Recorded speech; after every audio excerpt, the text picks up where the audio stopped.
Hello all brothers and sisters, welcome to my YouTube channel, Lascar Raghul. Chapter 10 of The Science of Getting Rich by Wallace D. Wattles. Recording by Majlinger. Chapter 10 Further Use of the Will.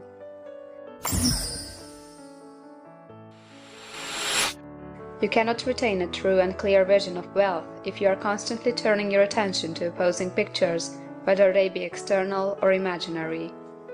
Do not tell of your past troubles of a financial nature, if you have had them. Do not think of them at all. Do not tell of the poverty of your parents, or the hardships of your early life. To do any of these things is to mentally class yourself with the poor for the time being, and it will certainly check the movement of things in your direction. Let the dead bury their dead, as Jesus said. Put poverty and all things that pertain to poverty completely behind you. You have accepted a certain theory of the universe as being correct, and are resting all your hopes of happiness on its being correct. And what can you gain by giving heed to conflicting theories? Do not read religious books which tell you that the world is soon coming to an end.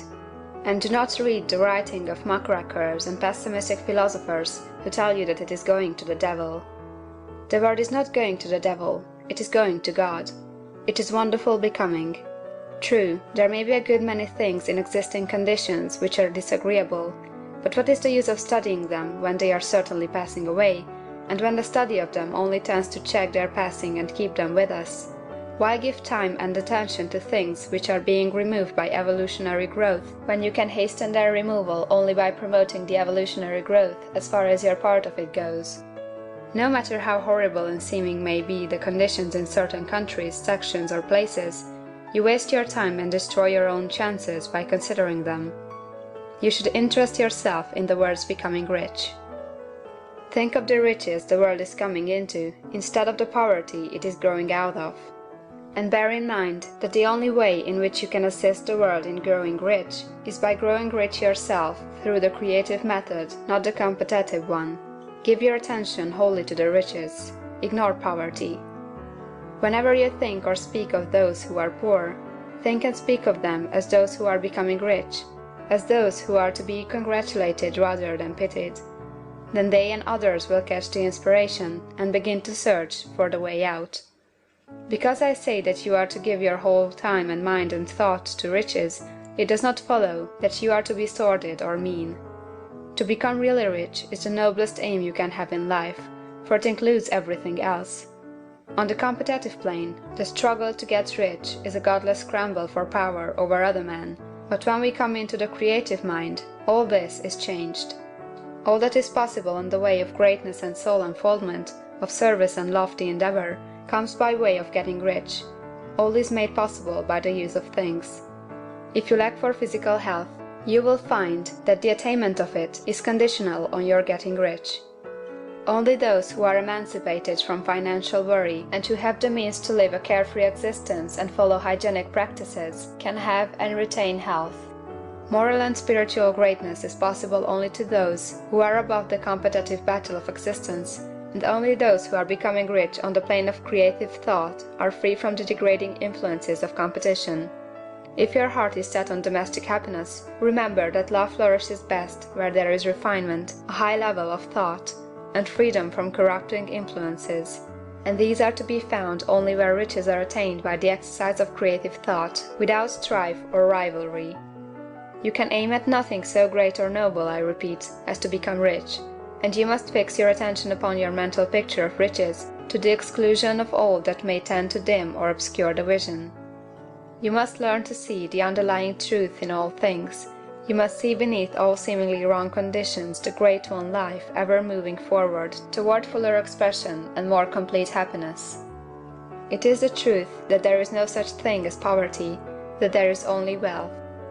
Some people remain in poverty because they are ignorant of the fact that there is wealth for them, and these can be best taught by showing them the way of affluence in your own person and practice.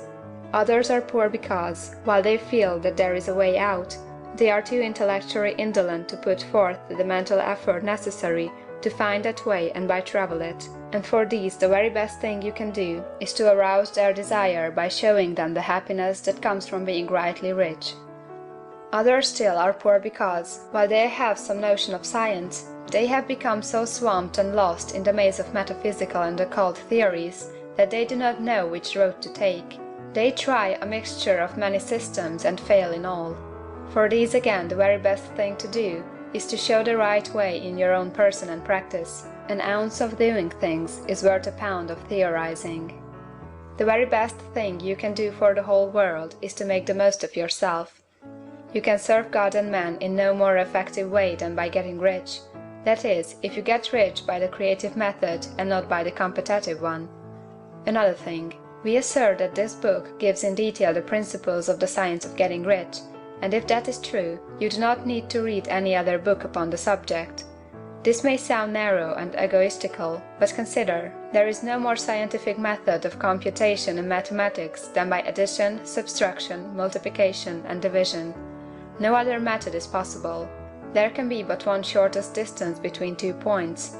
There is only one way to think scientifically, and that is to think in the way that leads to the most direct and simple route to the goal. No man has yet formulated a briefer or less complex system than the one set forth herein. It has been stripped of all non-essentials. When you commence on this, lay all others aside. Put them out of your mind altogether. Read this book every day, keep it with you, commit it to memory, and do not think about other systems and theories. If you do, you will begin to have doubts, and to be uncertain and wavering in your thought, and then you will begin to make failures. After you have made good and become rich, you may study other systems as much as you please, but until you are quite sure that you have gained what you want, do not read anything on this line but this book, unless it be the authors mentioned in the preface. And read only the most optimistic comments on the world's news, those in harmony with your picture. Also, postpone your investigations into the occult. Do not dabble in theosophy, spiritualism, or kindred studies. It is very likely that the dead still live and are near, but if they are, let them alone. Mind your own business. Wherever the spirits of the dead may be, they have their own work to do and their own problems to solve, and we have no right to interfere with them. We cannot help them, and it is very doubtful whether they can help us, or whether we have any right to trespass upon their time if they can. Let the dead and the hereafter alone, and solve your own problem, get rich. If you begin to mix with the occult, you will start mental cross-currents, which will surely bring your hopes to shipwreck. Now, this and the preceding chapters have brought us to the following statement of the basic facts. There is a thinking stuff from which all things are made, and which, in its original state, permeates, penetrates, and fills the interspaces of the universe. A thought in this substance produces the thing that is imaged by the thought. Man can form things in his thought, and, by impressing his thought upon formless substance, can cause the thing he thinks about to be created. In order to do this, man must pass from the competitive to the creative mind. He must form a clear mental picture of the things he wants, and hold this picture in his thoughts with the fixed purpose to get what he wants, and the unwavering faith that he does get what he wants, closing his mind against all that may tend to shake his purpose, dim his vision, or quench his faith.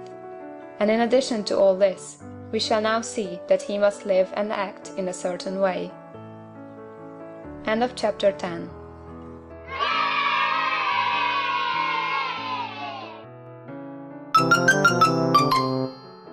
Thank you for watching this video. Thanks for your valuable time, my dear brothers and sisters.